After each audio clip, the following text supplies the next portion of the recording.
День X настал. До публикации моих результатов осталось 15 минут. Мне уже за эту ночь успело присниться несколько снов, связанных с экзаменами и с поступлением в университет. Во-первых, в одном из снов я получила 51% по математике, причем я это очень хорошо помню. И я почему-то каким-то боком сдавала еще и биологию. Окей. Во втором сне я подала документы и абсолютно никуда не поступила, и такая подумала: а почему я, интересно, подаю документ в какие-то там большие города, подам, если я там какие-то маленькие. В третьем сне я ходила на какую-то встречу, где рассказывали про университет, который находится во Львове, и это был какой-то педагогический университет. Я еще просила бумажку, чтобы мне ее дали, чтобы я ее заполнила. Как-то вот так вот. Я уже успела за эту ночь и узнать свои результаты, и не поступить. Волнуюсь ли я? Честно, немножечко волнуюсь. Но я просто понимаю, что я уже больше ничего не изменю, но все равно, понимаете, это первый раз у меня в жизни я узнаю такие вот результаты. Потому что до этого я никакие экзамены больше не писала. Ну, вернее, я писала в Беларуси когда-то после 9 класса, но все равно это было совсем другое. То есть те экзамены, ну, они, они бы мне ничего не сделали. Ладно, пойду немножко хотя бы подкрашусь, чтобы красивая картинка была. И все. Все, новая строна. Все. Я пробовала на телефоне зайти, а он мне не давал переключаться между кнопочками. Как это закрыть? Чем это закрыть? Она логует, но очень много людей. Я вот так на всякий случай закрою, потому что часть, наверное, где-то вот... Ой, если они есть. Все, открываем, да? Открываем. Да, я не вижу. А где оценки? Ага, внизу. Вот тут сбоку будут. Ага. Открываем.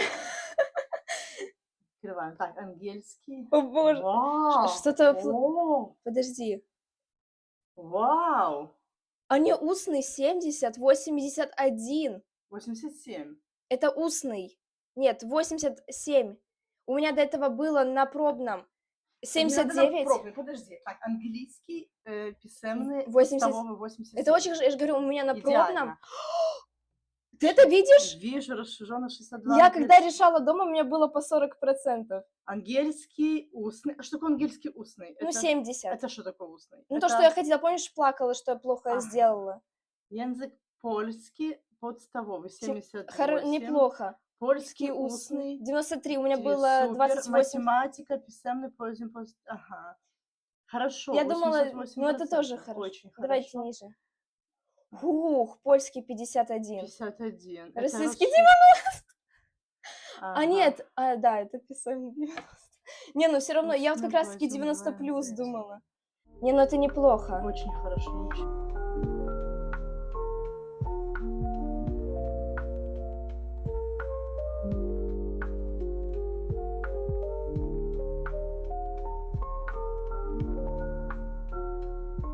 Все, я в последний раз в лице своем.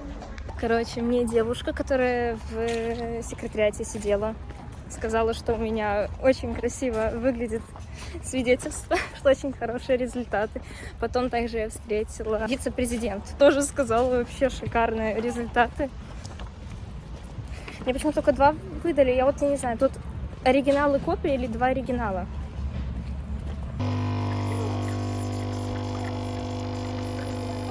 Да, вот сегодня у меня вот такой вот необычный ракурс, потому что решила снимать на улице. У нас ветрено, ну, то есть это видно по тому, как я оделась летом, в июле, и холодно.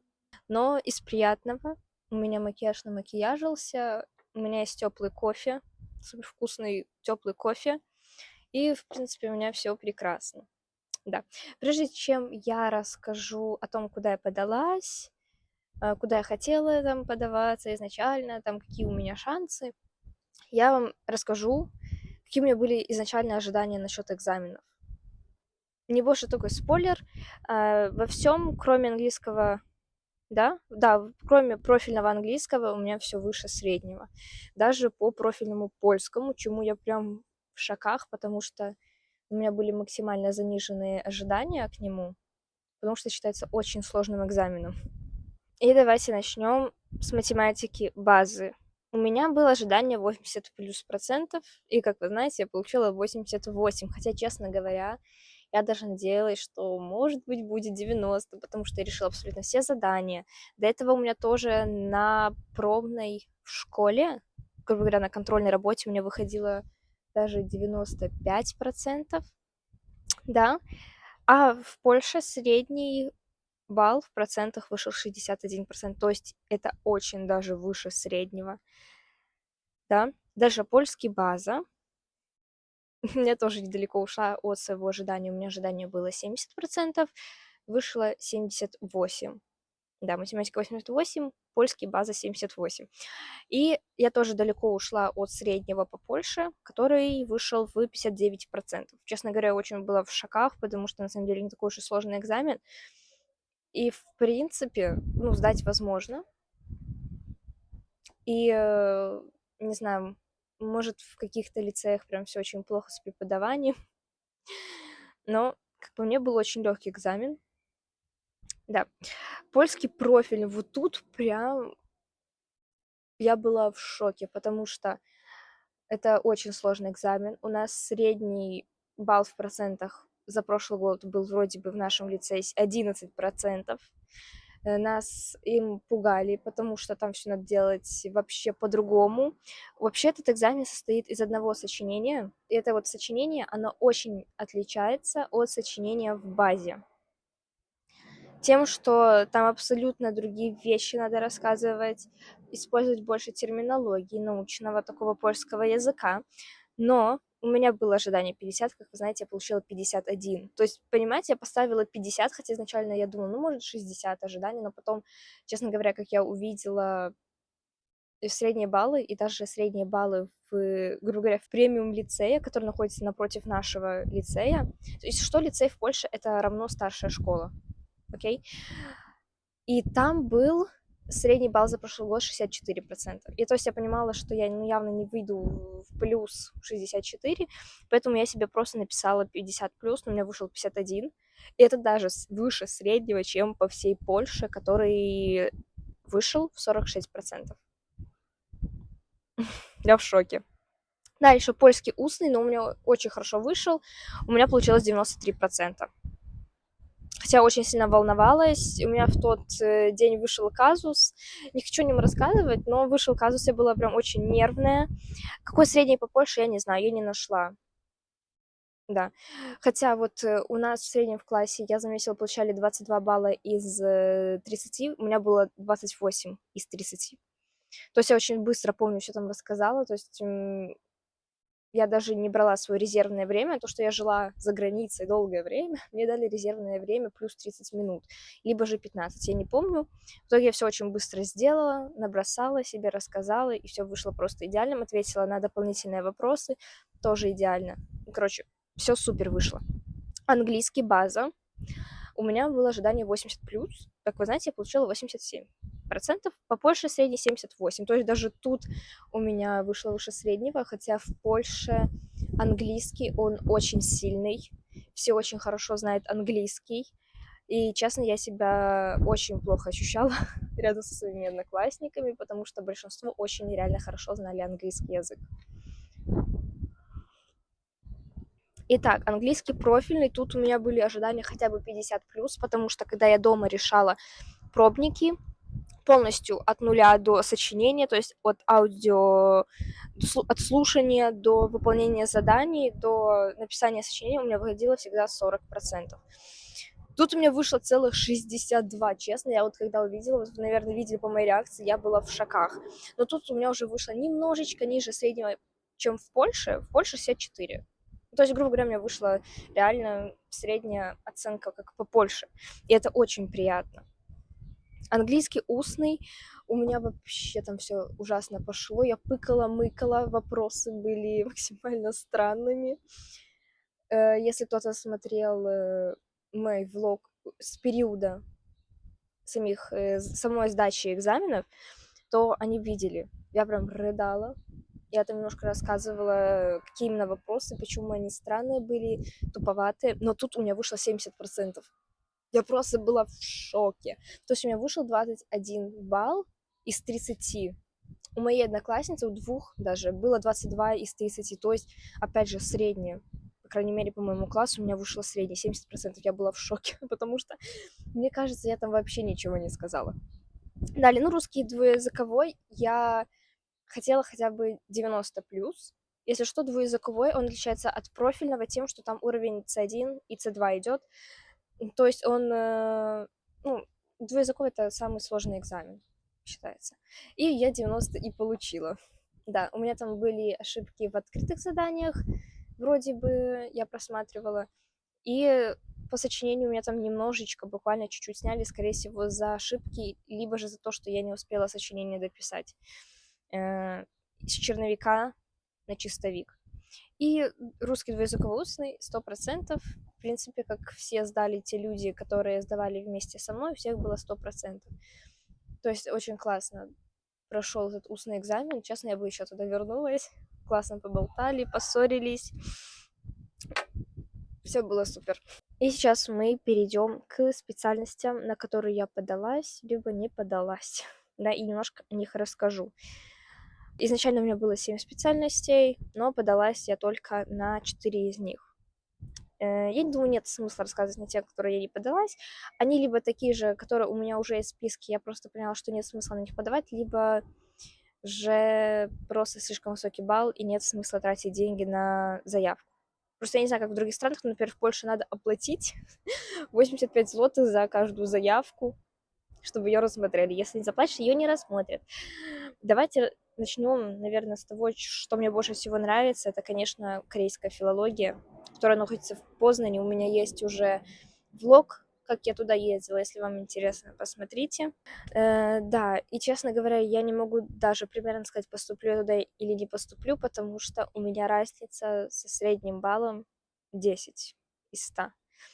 То есть у меня где-то вышло 70 из 100, когда я все посчитала со всеми предметами, когда средний это 82,6. И также еще вчера я считала, сколько человек на место в итоге выходит в этом году. То есть, да, сколько много человек. В итоге заплатил около 300 человек, и вышло 11 человек на место, претендует. Далее, тоже такое же направление, о котором я нигде не говорила, но о котором я тоже думала.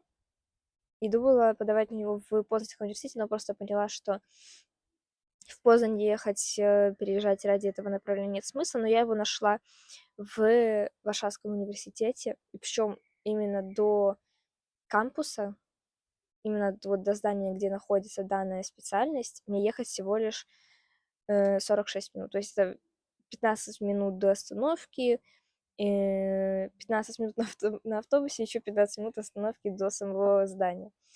Это управление и менеджмент. Я не знаю, как правильно именно перевести, потому что мне переводило то управление, то менеджмент, но я надеюсь, это то же самое. Я сейчас никого не путаю. И средний балл поступления туда за прошлый год это 70.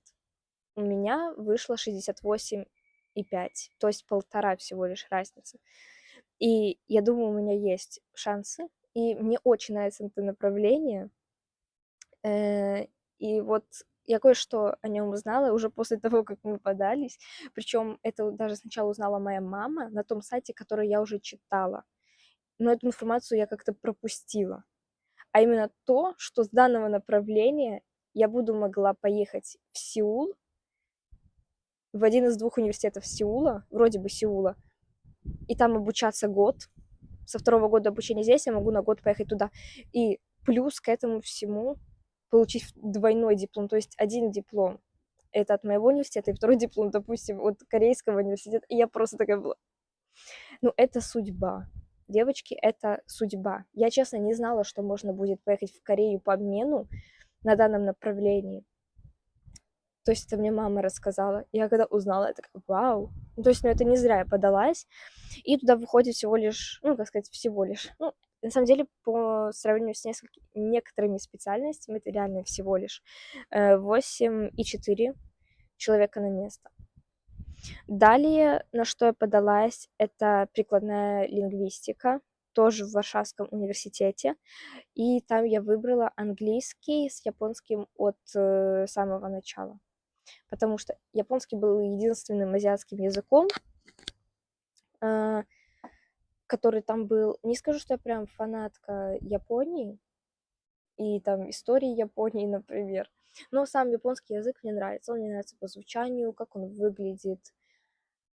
Да, то есть вот такое вот. То есть если бы мне сказали там учить, допустим, какой-нибудь немецкий там, или французский, или японский, я бы выбрала японский. Потому что там как раз-таки были такие выборы, там английский был, ну, по-любому, не то, что по-любому, там два языка было, можно было из списка выбрать. То есть там были вот английский, помню, испанский 100% был, французский, немецкий, японский и еще каких-то два языка. Польский жестовый язык. Да, как-то так. Но нигде, вроде бы, наверное, даже и можно было выбрать первый язык как польский жестовый, но я просто поняла, что лучше на самом деле подтянуть английский и взять к нему японский. И эти оба языка учатся до уровня C1. То есть мне кажется, хорошая комбо. Если можно было бы выбрать 3 языка, я бы выбрала еще польский жестовый язык. Но, к сожалению, нельзя. И далее это когнитивистика, но это уже в другом университете, в УКСВУ. Он находится еще намного дальше, чем Варшавский, но тоже в Варшаве находится.